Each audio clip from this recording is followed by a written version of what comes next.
This is Sophocles, author of the play Oedipus Rex. Our story begins in Thebes, Greece, not to be confused with Thebes, Egypt, but Thebes, Greece. In Thebes, there is a king named Laius and a queen named Jocasta. One day, they decide to see the oracle at Delphi. For those of you who don't know, an oracle is a lady who gets high, talks to the gods, and tells you your future. The oracle told the young couple that their firstborn son would kill Laius and marry Jocasta. This was not good. So Queen Jocasta freaked out and had their firstborn sent away to be killed.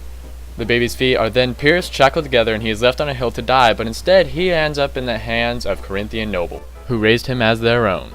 They named this child Oedipus, which translates to swollen feet. When Oedipus is all grown up, he also visits the oracle at Delphi. The oracle tells Oedipus that he's going to kill his dad and marry his mom. The only problem is he thinks that the Corinthian nobles that adopted him are his biological dad and mom. In order to prevent this from happening, Oedipus decides to move to Thebes, where his biological parents Laius and Jocasta live. On the way to Thebes, Oedipus ends up getting into a minor altercation and kills a man. Little does he know that this man is actually his father Laius.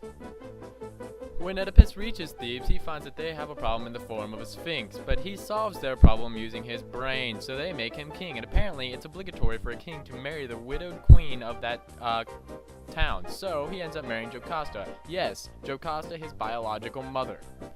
Fast forward a few years, we see that Oedipus and Jocasta have had several children, all of which are grown up, and for whatever reason, Thebes seems to be under a curse. The oracle tells Oedipus and friends that the curse is due to the fact that the killer of Laius is actually inside the town. Oedipus immediately sets out on finding Laius' murderer, but as you recall, he is the one who killed Laius. The first step Oedipus takes in his investigation is to see the blind seer Tiresias. After a minor scuffle, Tiresias tells Oedipus that not only is he the one who killed Laius, but he is also married to his mother. Oedipus then accuses Tiresias and his brother-in-law Creon of treason and conspiracy, but it's not true.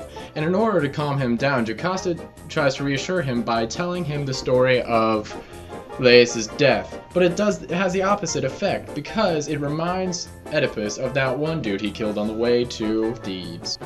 Apparently, though, there was one witness to Laius' murder, and Oedipus immediately sends for him. And to make matters worse, one good Samaritan decides that now is the best time to tell Oedipus that those Corinthians were not actually his biological parents. Instead, he was a gift to those nobles given by a herdsman who lived out in the fields. Oedipus frantically calls to see this herdsman, only to be informed that he has already called for him.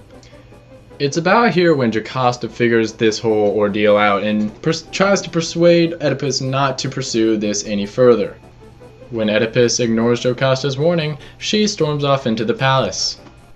About the time Jocasta stormed off, the herdsman arrived, and after another tiny scuffle, he fills Oedipus in on the final pieces to his little puzzle, and Oedipus realizes the terrible atrocity that is his life.